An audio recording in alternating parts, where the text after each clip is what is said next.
हमने के बीच में एगो बहुत सुंदर हीरो बने विवेक। हेलो विवेक हीरो। माय गॉड इनको पहचान है ना आप लोग? हमारे गाना के सबसे बड़का हीरो ये के बने है ना कि पातर पियावा पातर पियावा कि पतहरी रे कमरिया। ए भैया डिस्टर्ब हो रहा, आप लोग बैठ जाइए नहीं तो हम नीचे कहेंगे कि जाने के लिए। हाँ दूर दरार से तमाम कैमरा वाला भैया आयल बनी लो, हम निवेदन करेंगे सब लोग तनी टाइम टाइम पे नाश्ता पानी कर लिखा भी ली। और हमने के बीच में भैया के आगमन भाई तनी भैया का जोरदार ताली बजा दी सबे। वाह अभी चर्चा चलत रहा, एगो दो गाना गाई बाकी भैया के वो सबे गाना सुनब कि बहताते अरे बहताते पुरुवा बयार ए राजा जी कब आईबा। सीखा तो नहीं जा भैया तो वो सबके फॉलो करे नहीं जाए, आशीर्वाद ऐसे ही बनल रहो। आ तनी भैया के कुर्सी लगा दी सबे, लेकिन कहो कि धोने बोला हमसे नाराज बाड़ो का हो कि खाना पीना खइले ना अरे आज बाड़ो का हो।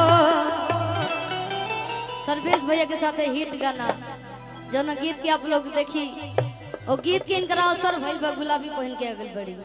हम जान बुझ के गुलाबी ड्रेस रहला लेकिन हम करिया पहन के निया। और अतिया कहा तरी कि सैया जी यादे तारी आदे सैया जी यादे तारी।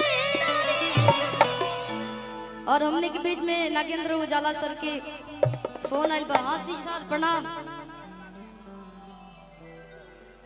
आ रहे हैं क्या?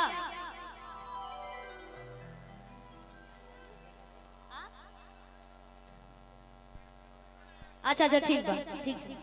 वीडियो कॉलिंग आजकल चला था, ऑडियो कॉलिंग तो जमाने गए का जी। हम कहीं वीडियो कॉलिंग सर के वेलकम मत जगह दे दीजिए भैया, आप लोग उतर जाइए। ई मत समझी कि मंच पे बैठम तो बड़ा कलाकार बनी, सबसे बड़ा तो यहाँ सब लोग बनी।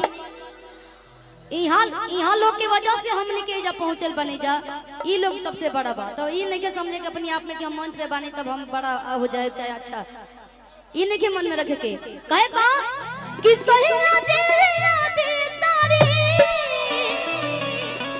आदे कोर गुलाबी कि हो गुलाबी गुलाबी हो गुलाबी गुलाबी जवन में कपे हो गुलाबी हो गुलाबी गुलाबी जवन सारे पे हो गुलाबी। धोनी बोला हमसे राज बारू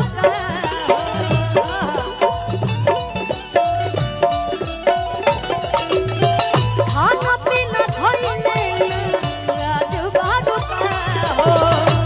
ए भैया ये गांव से के लोग बा हैं?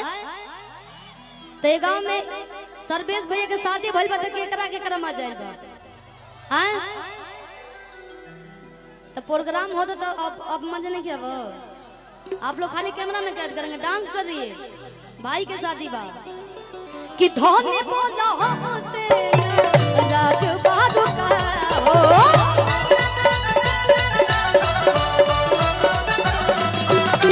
खाना पीना खइले आज बारू का हो।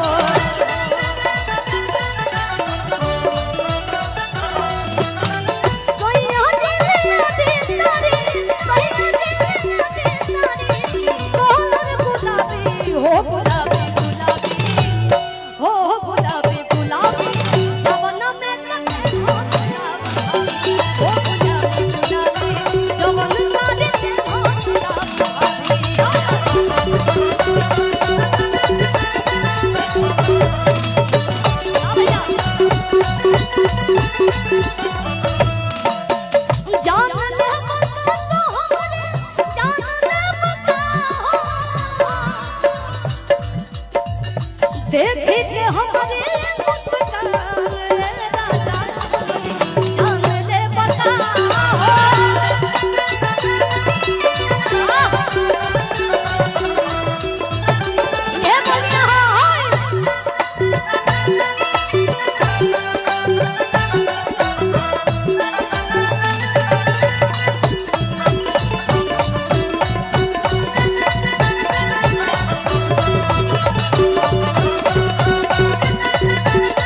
चाहब कि ए गीत के हीरो ए गीत के जे रचयिता कैले बा अपना कलम से लिख ले बा।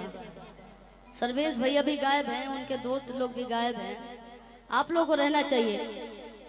लाइन बा कि सब फरमाइश पूरा अरे करब हम तोहार हो, कितने मुस्काई दे तू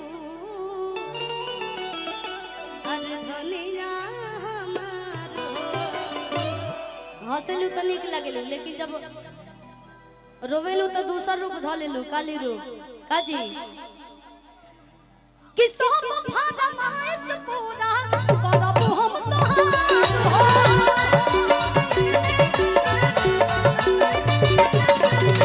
सोनी मुस्काई दे धनिया हमार।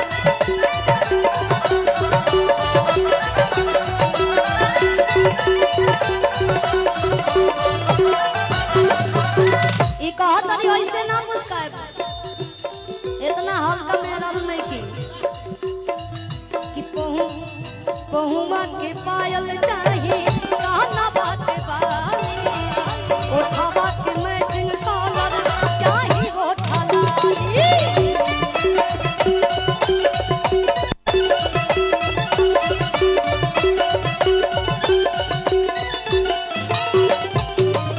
कहत रही हई कलर पहने पहने मन भी आ गेल भाई राजा जी, तनी बुझल करी कि उहे रंग पेराज चाही।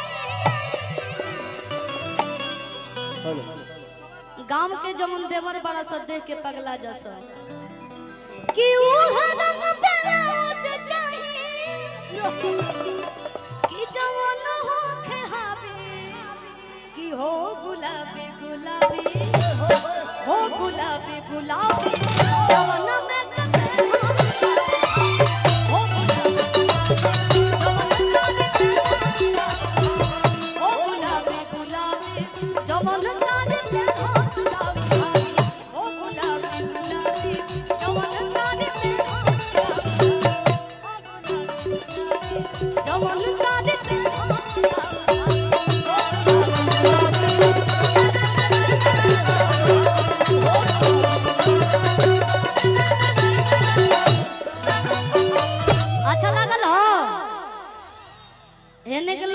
अच्छा नहीं के लगा हैं।